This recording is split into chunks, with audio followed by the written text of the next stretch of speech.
In the first part of the discussion, they are talking about the course VJ will study. First, you have some time to look at questions 1 to 7.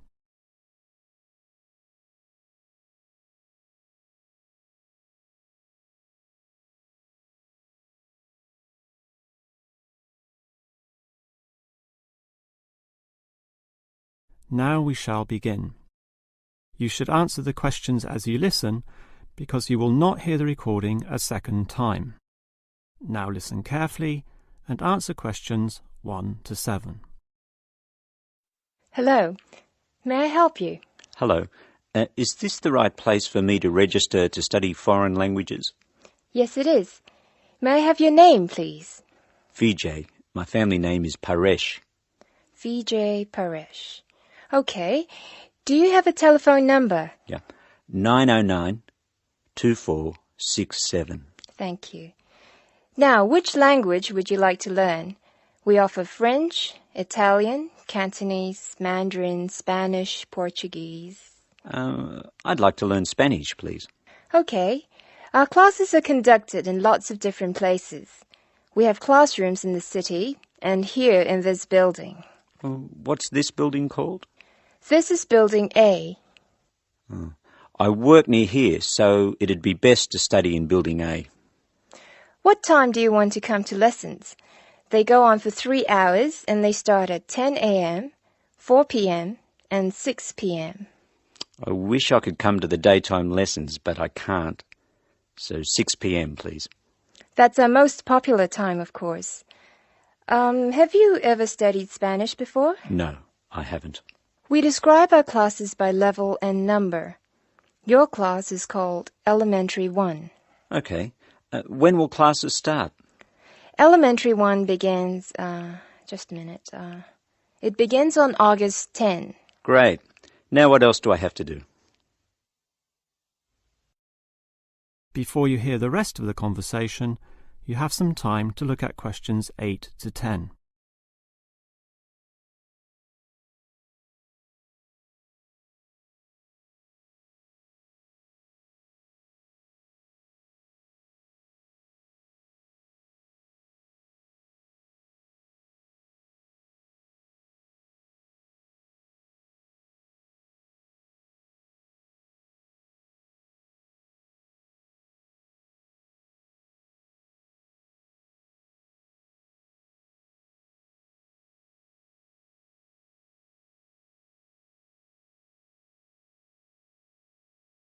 Now listen and answer questions 8 to 10. I'm sorry, Vijay. What were you saying? I wanted to know what else I had to do. Oh, of course. Please go to the building on the other side of Smith Street. I want you to go to the reception area first. It's just inside the door on the left as you enter from Smith Street. Give them this form. Okay. Do I pay my fees there? No, but the fees office is in the same building.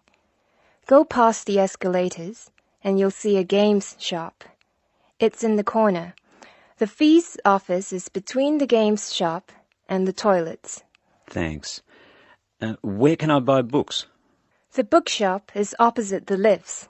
It's right next to the entrance from Robert Street. Your offices are spread out.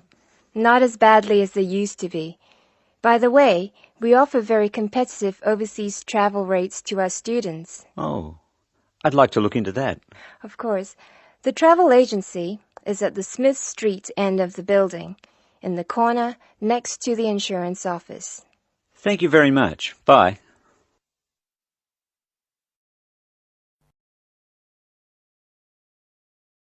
That is the end of part 1. You now have half a minute to check your answers.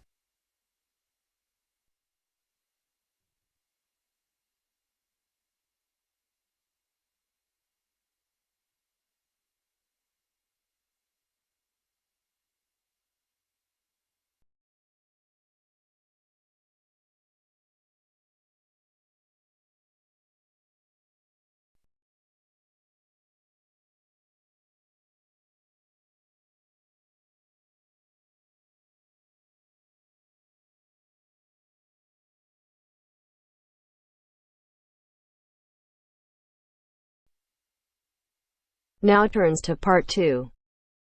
Part 2.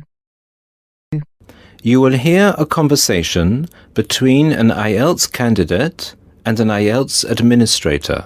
First, you have some time to look at questions 11 to 15.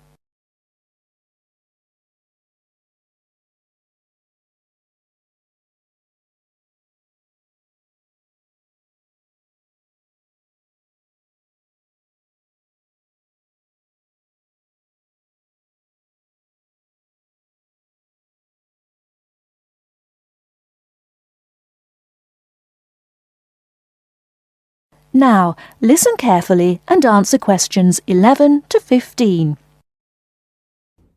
Good afternoon.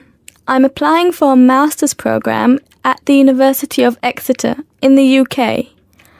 I'm planning to register for the IELTS exam at your centre next month. I have some questions I'd like to ask you before I register, if that's okay. Certainly. Would you be taking the academic module? I think so, but I'll have to contact the university just to make sure. You'll probably need the academic because most universities don't accept the general training. And anyway, the procedures to register for the exam are the same for both the general and the academic modules. Good. My first question is whether I sit all parts of the exam on the same day. I don't live here, you see, and for me it would be more convenient to do all the papers on the same day. Unfortunately, the speaking part is scheduled for Thursdays, and reading, writing and listening tests take place on Saturdays. We can't change the days, I'm afraid. That's a pity. Well, never mind. What sort of documents do I need to bring in order to register? You'll have to fill in the IELTS application form and bring an ID, a copy of your ID, and 2 passport-size photos on a white background. Will any ID do? We only accept original passports and national IDs. That's good to know. Did you say that reading, writing and listening are scheduled for Saturday? That's right. Will I get a break in between the papers? I'm afraid there aren't any breaks between the papers. Each paper takes an hour to complete, so it's 3 hours straight through. You'll first do listening and then reading, followed by the writing test. This is a standard requirement from Cambridge. Before you hear the rest of the talk, you have some time to look at questions 16 to 20.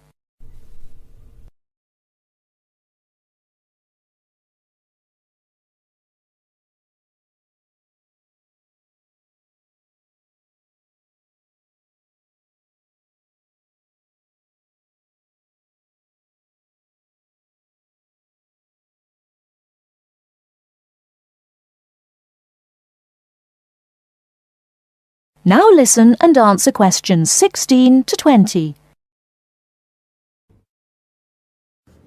Okay, and how soon after the test can I pick up my results? It takes 13 calendar days for the results to be processed. Can you let me know how much it is and the form of payment? The examination fee is $200. You can pay by credit or debit card. We also accept checks. We only accept cash as a form of payment in exceptional circumstances. And one last question. Can I mail you the application documents? Certainly. You can send all the documents by registered mail to our address, 47 Clover Place, New Rochelle, New York. Could you spell New Rochelle for me, please? Certainly. NEWROCHELLE.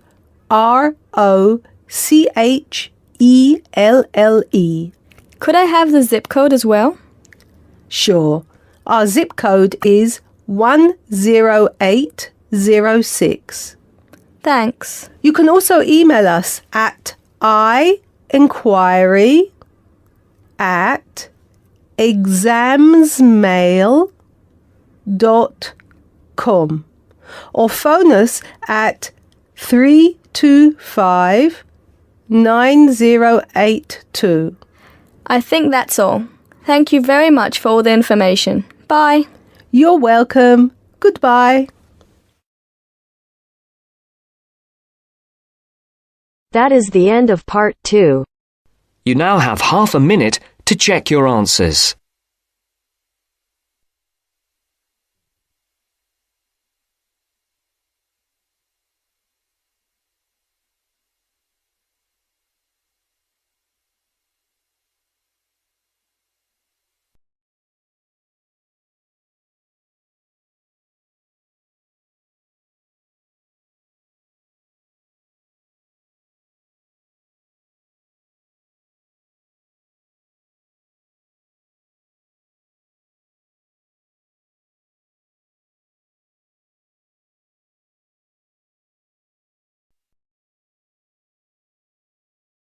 Now turns to part 3. Part 3. You will hear a woman talking about a number of different beaches to a group of tourists. First, you have some time to look at questions 21 to 25.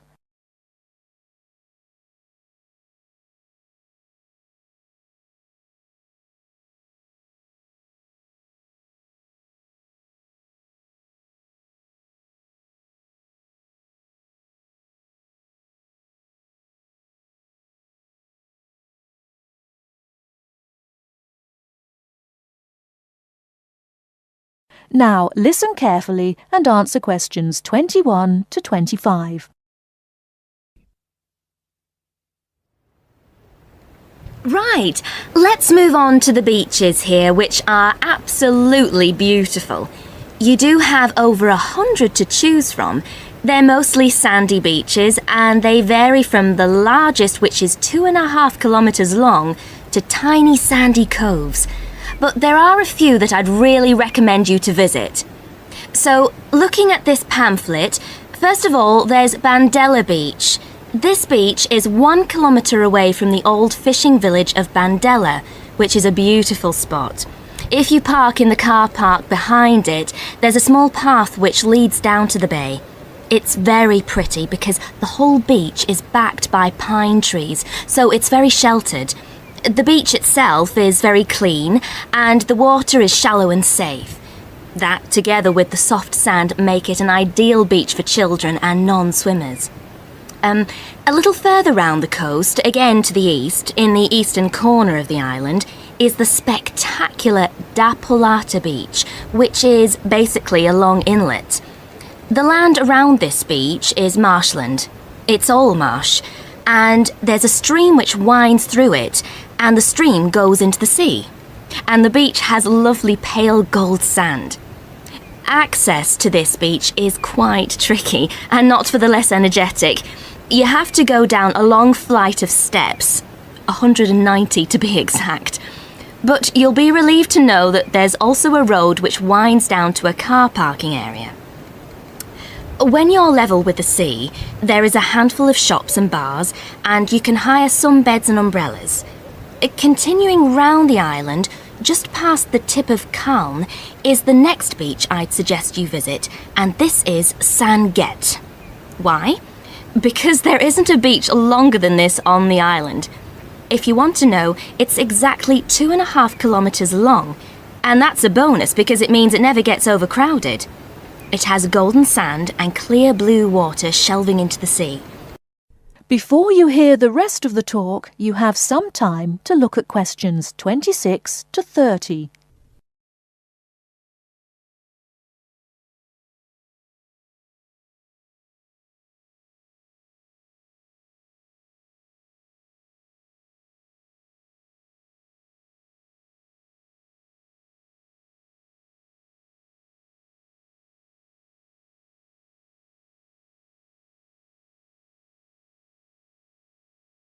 Now listen and answer questions 26 to 30. It has golden sand and clear blue water shelving into the sea. There are several beach restaurants to choose from, and water sports are available when the water is calm. But check first. This beach operates a flag system, as the sea can get rough and you should always swim between the flags. There's a large car park which gives you easy access to the eastern end of the beach. but the western end is much quieter and more wild, as it is harder to reach. Blanaka is another popular beach, just in the northwest corner of the island. It has incredibly white sand and sparkling water. There is ample car parking here and plenty of bars and restaurants. Blanaka has white cliffs all around it, and for those of you who'd like a little more to do than just lazing on the beach, there are caves here which you can explore in the cliffs, and you can also dive into the water from rock platforms along the side of the cove. Well, my final recommendation for today is Disador. Now, this beach isn't quite as easy to get to as the others I've talked about. It's quite a remote little beach, tucked away here next to Blanaka. You can reach Disador by a steep slope which goes over some sandbanks. The beach itself is small and pretty, with reddish-coloured sand and some stony areas on its eastern side. Despite being quite small, the bathing is good, and you can also go fishing here from the rocks at either side. It's a good idea to take some food and drink with you if you decide to go here, as there's only one little bar which isn't always open. So, that should give you plenty of ideas to choose from over the next 2 weeks, and if you have any further questions... That is the end of part 3. You now have half a minute to check your answers.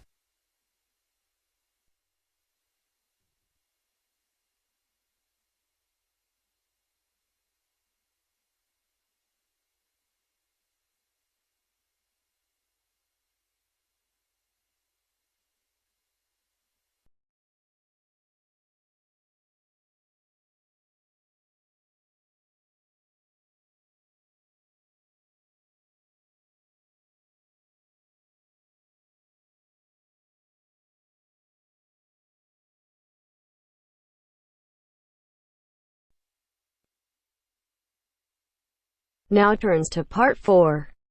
Part 4. I've asked you here just to remind you about this Friday's field trip. First, you have some time to look at questions 31 to 40.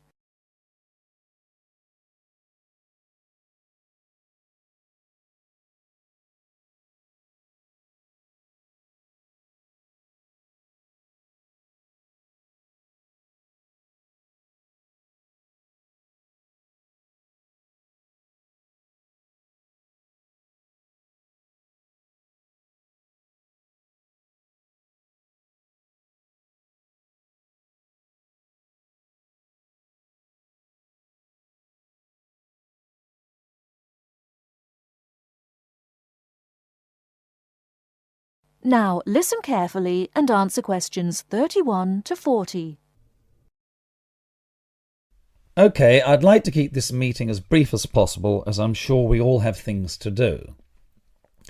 I've asked you here just to remind you about this Friday's field trip. This is the first of many field trips you'll be going on, so there are a few rules I'd like to make clear now. Most importantly, I want you all to remember that simply because you are leaving the college does not mean that you are not studying. This is an essential part of your course and should be treated as such. There will be 2 assignments for you to complete whilst you are there, and some extension work you will be expected to do over the weekend, so I suggest you all pay attention on the day. Moving on, remember that we are going to a salt marsh and must dress appropriately. High-heeled shoes and t-shirts are not what I consider appropriate. You need good footwear, preferably boots, and you should bring a waterproof jacket as the weather is unpredictable. It would also be a good idea to bring a change of clothes. There is a chance you will get wet, and a 3-hour return journey in damp clothes is nobody's idea of fun. We will be on the marsh from about 10 o'clock to about 4, so you'll be given a light lunch. However, if you want to bring any snacks with you, then please feel free to do so, although we will be stopping for dinner on the way home. Now, this is the 4th time the college has been to Park Drive Saltmarsh, and so far we have never lost a student. However, remember that there are 28 people going, and if you are late, you will be keeping myself and your colleagues waiting, and at that time in the morning you will not find me very forgiving. Please try to arrive a few minutes before 7. If you're not here on the hour, you risk being left behind. For those of you who are being collected in the evening, you can expect to be back here between 8:30 and 9 p.m. But do warn whoever may be coming for you that the traffic is unpredictable and it may well be later. Before you go, I'll hand out your assignment papers and briefly explain what you have to do. Now, on the first page, all you are required to do is identify the flora and fauna on the page and find an example in the salt marsh. As I told you on Monday, you will need a camera for this. I recommend one of those disposable cameras rather than something more valuable, as the marsh can get very dirty. Now on page 2, you'll be looking more at the bird life on the marsh. You should be able to see what you have to do for this assignment, but there will be plenty of time on the way there to ask any other questions. Well, we'll stop there and I'll see you all on Friday morning. Oh, before you go, just a word of caution. The plants are there to be seen and photographed only. Remember that this is a protected site and we will have to get permission for this trip. If there are any problems, we may not be allowed to go again, and you will be spoiling the opportunity for other students. Okay, if you have any questions, come and see me later today or tomorrow. That is the end of part 4. You now have half a minute to check your answers.